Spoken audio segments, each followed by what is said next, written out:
नमस्कार, मी विकास मिरगणे. विकास नामा या डिजिटल प्लॅटफॉर्ममध्ये आपलं सर्वांचं स्वागत आहे. खरं शिंदेच्या शिवसेनेमध्ये एक मराठा चेहरा, स्वराज्य पक्षाचे उपाध्यक्ष असलेले अंकुश कदम यांच्या पक्षप्रवेशामुळे एक शिंदेच्या शिवसेनेला एक एक चेहरा मिळालेला आहे.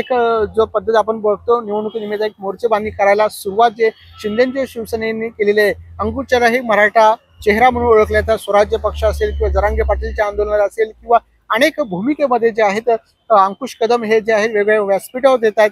नवी मुंबईकरांच्या प्रश्नासाठी असेल, मराठा समाजाच्या प्रश्नासाठी आहे. अंकुश कदम हे आक्रमक अभ्यासू नेता म्हणून ओळखले जातात. त्यामुळे छत्रपती संभाजी राजे असतील किंवा जरांगे पाटील असतील यांच्या व्यासपीठावर जे आहेत स्वराज्य पक्षाचे उपाध्यक्षाचे अंकुश कदम जे आहेत त्यांनी शिंदेच्या शिवसेनेत पक्षप्रवेश केले. आता नवी मुंबईच्या राजकारणामध्ये एक मराठा चेहरा म्हणून ग्रामीण लेवलचा चेहरा, पश्चिम महाराष्ट्रातला चेहरा, जो ग्रामीण भागाशी नाळ जोडलेला आहे, सुखदुःखात चेहरा म्हणून ओळखला जाणारा अंकुश कदम जे आहेत ते आता शिंदेच्या शिवसेनेत आलेले. मूळ मुद्दा असे शिवसेनेमध्ये 4-5 गट आहेत, त्यात आता अंकुश कदम यांचा बाबा यांचा एक पुन्हा एक स्वतंत्र गट आपल्याला नवी मुंबई शहरामध्ये पाहायला मिळणार आहे. त्यामुळे अंकुश कदम जे आहे पश्चिम महाराष्ट्रातलं राजकारण असेल किंवा नवी मुंबईतलं राजकारण जे आहे ते आपल्याला दिसून येणार. मोठ्या संख्येने कार्यकर्ते पदाधिकारी उपस्थित होते. त्यामुळे अंकुश कदमांनी आपली समर्थकांची मोठ्या प्रमाणात गर्दीत जमवली.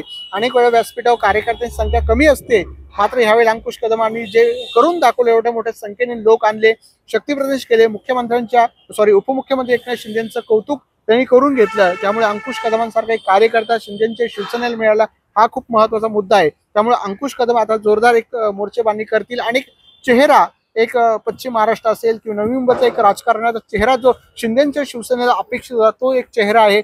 अनेक जरी भूमिपुत्र असले किंवा अनेक जरी नेते असले तरी मात्र एक चेहरा शिंदेची शिवसेना मराठा चेहरा अपेक्षित होता, तो चेहरा एकनाथ शिंदेने घेतला आहे. त्यामुळे छत्रपती संभाजीराजांना हा मोठा धक्का असला तरी एकनाथ शिंदेने एक कार्यकर्त्याला चांगला न्याय देण्याची भूमिका जी एकनाथ शिंदेने व्यक्त केलेली आहे. त्यामुळे आता नवी मुंबई महानगरपालिकेच्या निवडणुकीच्या निमित्ताने अंकुश कदम जे आहेत ते मोर्चेबांधणी करताना दिसून येते आणि त्याचा पक्षाला आगामी काळामध्ये किती फायदा होतो हे पाहणं खूप महत्त्वाचं ठरणार आहे. धन्यवाद.